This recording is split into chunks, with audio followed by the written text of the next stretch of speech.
Lagay ng panahon at ang inaasang pagpasok ng La Nina sa bansa ating pag-uusapan kasama si Ms. Annalisa Solis, Climate Monitoring and Prediction Section Chief ng Pag-asa. Ma'am Ana, magandang tanghali po. Yes, magandang tanghali po, Asik Weng and Ma'am Nina Corpus at magandang tanghali po sa lahat ng mga nanonood at nakikinig sa atin. Ma'am, una po sa lahat, bakit po madalas na kamakailan ang pag-ulan, lalo na dito sa Metro Manila? Hudyat po ba ito na panahon na uli ng tag-ulan? Well, ito po ay hudyat na posibleng magkaroon na po o magsisimula na po yung ating nalalapit na tag-ulan. But for now, andito pa rin po tayo sa warm and dry season months. At ito pong mga localized thunderstorm activities na posibleng nakaka-apekto sa atin ay at least nagpapababa na po ng ating mga temperatura at saka nai-ease out na rin po yung mga areas na naaapektuhan po ng drought due to El Nino. So papalapit na po yung ating tag-ulan. Alright, sa inyong pong monitoring, Ma'am Ana, kumusta na po ang lagay ng heat index ngayon sa bansa? Nadulot pa rin ng El Nino? Well, sa ngayon, may mga areas pa rin po na matataas pa rin yung heat index natin or yung naandun sa danger level natin. But dito sa Metro Manila, asahan po natin na ngayon na sa may danger level pa dito po sa may parte ng Pasig City sa Metro Manila. Pero sa susunod na mga araw ay possible na po na unti-unti nang bababa yung ating heat index. Pero dyan po sa may parte ng Ilocos Region, sa Region 1, may mga areas pa rin po sa may Cagayan Valley, including dyan po sa may Central Luzon, parte ng Calabarzon, and mostly dyan po dito sa may Bicol at Mimaropa, and Central Visayas and Eastern Visayas. Yan po rin po yung mga areas na matataas pa rin yung heat index natin sa ngayon at sa mga susunod na araw. Pero kung ikukumpara po natin itong mga nagdaang araw, lalo na po during the past 2 weeks po ng April, medyo mas matataas po yung ating heat index na umaabot ng more than 50. Pero sa ngayon po ay wala naman po tayong nakikita sa ngayon. At least ang pinakamataas, mga around 47 to 46. So, nung last May 13, may nakapagtala pa rin po na mataas na heat index, mga around 50 dyan sa Pangasinan. So ma'am, ibig sabihin po ba nito patuloy pa rin na makakaranas ng mainit na panahon ng ating mga kababayan sa mga susunod na araw? O sinyalis na ito na pagtatapos na ng El Nino at itong El Nino phenomenon sa bansa? Nagaya po ng nabanggit natin, kahit po walang El Nino or kahit may tapos na itong warm and dry season months natin, makakaranas pa rin tayo ng matataas na heat index. Yun nga lamang ay hindi sa mas maraming lugar, sa iilang lugar na lamang. At sa ngayon po ay since meron po tayong still ongoing na El Nino, which is now on weakening state, and may probability po ng pagkakaroon ng La Nina at least third quarter this year. So yung pong ating onset ng rainy season ay base po sa prediction ng forecast ng Pag-asa ay between June 1 to 15 or konting urong ng last week ng Mayo, or may still probability pa rin po of more than 15% na slim chance na posibleng maantala or madelay yung ating onset ng tag-ulan. Ibig sabihin, possible pa po yung June 16 or beyond, posible pong dun ang pagdating ng ating formal na tag-ulan. Parang maaga ngayon, yung pagdating po ng tag-ulan, Ma'am Ana? Sa ngayon po, hindi pa rin natin na masasabi kung maaga dahil sa ngayon po, mga local thunderstorm activities, ito po ay usual nating nararanasan at this time of the year. Pero ang tinitingnan po natin dito dahil meron nga po tayong papatapos na El Nino and then pre-developing La Nina, ang epekto po kasi nito ay posibleng maantala ng kaunti ang ating tag-ulan. But kung nakikita natin itong mga precursory sign ng transition sa ating pagtag-ulan, ay posible din po na within the normal range yung nakikita natin. Ibig sabihin po, pwedeng up to second half of May or first half of June. So, nandun pa rin po yung possibility. Okay, may tanong po ang ating kasamahan sa media na si Princess Jordan ng IBC13.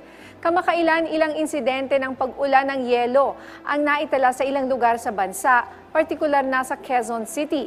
Ano po ang ibig sabihin nito at paano ito may nangyayari? May kinalaman daw po ba ito sa pagpasok ng La Nina season sa bansa? So kahit hindi po pumapasok yung ating La Nina dito sa ating bansa, so nagiging usual na rin po yung pagkakaroon ng mga ganyang pangyayari, lalong-lalo na po dito sa mga local thunderstorm activities. Kapag meron pong mga severe thunderstorm, so ganyan po yung possible na nangyayari kapag nagkakaroon tayo ng ulan. May mga possible po na mga maliliit na tipak na yelo ang naiidulot po ditong ating mga tag-ulan dahil sa sobrang init nga po ng ating panahon. So itong mga severe thunderstorm cloud po ay posible pong ma-form. And dahil sa sobrang severe niya at napakalaki, kung halimbawa po siya ay papatak dito sa ating kalupaan at mababa po yung base ng cloud na iyon, so posible siyang pumatak as yelo or maliliit na tipak na yelo, hindi siya natutunaw kaagad habang bumababa sa kalupaan. Inaasahan po ba natin ang malalakas na bagyo ngayong taon? Hopefully, wag naman po sana. And DOST Pag-asa predicted mga around 13 to 16 na bagyo. So sa ngayon po ay wala pa po tayong namamataan na bagyo, hindi pa po tayo nakakaisa. So ang possible po ay below number ng tropical cyclone. Ito po ay mga possibility pa rin na merong mga lubhang mapaminsala ng mga bagyo. Kung hindi man po malakas ang hangin na dulot nito, ay kundi baka marami ding ulan yung dulot nito. So dalawa po yung extreme events na posibleng maidulot ng ating bagyo, sakaling malakas ang hangin or marami yung pag-uulan. So lahat pong yon may posibilidad po ngayon. Ma'am Ana, mula naman sa patuloy na paghahanda ng pamahalaan sa pagpasok ng La Nina, kailan po ba ito inaasang mararamdaman sa bansa at ano po yung mga considerations at factors na inyong tinitignan para dito? Well, sa ngayon po, as panawagan na din po ng ating mahal na Pangulo na magkaroon ng preparasyon para dito po sa possible na La Nina na kung saan sinasabi nga po natin ay possible na third quarter of this year. Pero kung makikita po natin, ito din ay kasagsagan ng ating southwest monsoon or habagat.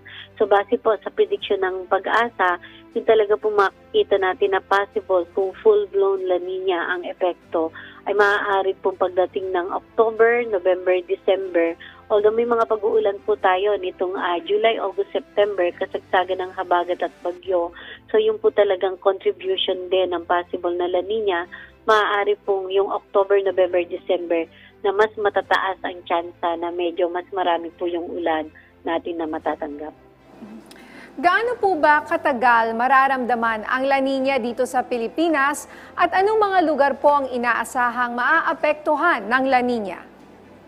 Well, sa ngayon, ang pinoprovide pa lang po na forecast ng Pag-asa is up to 6 months. So, meaning cover po nito yung October na kung saan doon natin nakikita nga po yung simula ng medyo mas matataas ang probability na marami ang mga pag-uulan. So, particularly dyan po sa may eastern section ng ating bansa, possible, dahil ito po yung mga naka-expose doon sa ating amihan. And by that time ay amihan season po tayo. Pero possible din po doon sa mga areas dito sa may kabuuan ng Luzon, Visayas as well as Mindanao, dito sa gitna at western portion kapag may mga crossing po na mga bagyo or intertropical convergence zone. So for now po, halos kailangan po ay paghandaan pa din natin itong mga possible na magiging dulot na epekto ng La Nina sa atin. Ma'am, tanong po mula kay Patricia Lopez ng IBC 13. Nakikipag-ugnayan na po ba sa inyong ibang ahensya, lalo na ang DILG, para sa paghahanda ng ating mga kababayan? Ano po ang dapat paghandaan ng ating mga kababayan sa panahon ng La Nina, lalo na po doon sa mga nakatira sa low-lying areas? Yes po. So ngayon po ay meron po tayong ongoing na yung Task Force El Nino. So yan po ay ginawa kasama na rin po yung ating mga mitigation plan for La Nina at kasama po ang DILG as member po ng Task Force for Public Safety at kasama na rin po yung iba't ibang sangay ng ating pamahalaan, lalo na rin po ang Department of Agriculture. So direkta po yan nakikipag-unayan po sa atin and na-identify na rin po yung mga possible na mga areas, lalong-lalo na po yung mga low-lying areas na vulnerable yan po sa ating mga pagbabaha. So sa ngayon po ay sa side ng Pag-asa, ang ginagawa po natin is at least yung mga early warning systems natin ay kailangan po maging ready or ma-check natin. So lalo na po dahil ongoing naman po yung pagsasagawa ng pag-establish ng mga river centers natin. So yung mga early warning natin sa mga river centers na may mga possible na flood prone yung mga ibang tributaries natin po, particularly dyan po sa may Mindanao and Visayas as well. Mensahe o paalala nyo na lang po sa ating mga kababayan kasi yung iba parang summer pa lang nila, di ba? Yung iba graduation ngayong Mayo. So sabi nyo baka umulan na po by end of May, so hindi na sila makakapag-beach. Outing. Mga outing, kailan ba nila ipaplano yan ng tama? Opo, so tama pong makinig at bumisita sa website ng Pag-asa, www.bagong.pagasa.dost.gov.ph para po dun sa mga updated nating mga forecast.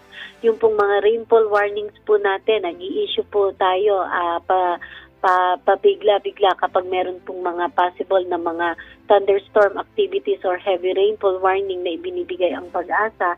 And also, ASEC, Weng, and Ma'am Nina, paalala din po natin yung sa ating mga kababayan na syempre po nakakaranas pa rin tayo ng mga maiinit at maalinsangan na panahon at uso pa rin po yung nakakaligo tayo dun sa mga ilog natin or yung malapit po sa mga paanan ng mga bundok. So usually po kasi prevalent po yung may mga thunderstorm activities sa itaas ng kabundukan and then sa ibaba ay wala pong mga pag-uulan. And usually po bigla-biglang rumaragasa yung mga tubig pababa galing sa bundok. So prevalent po yung at this time of the year. Kaya mag-ingat po sa ang ating mga kababayan sa mga ganong mga possible na events. Okay. Maraming salamat po sa inyong oras, Ms. Ana Lisa Solis, Climate Monitoring and Prediction Section Chief ng Pag-asa.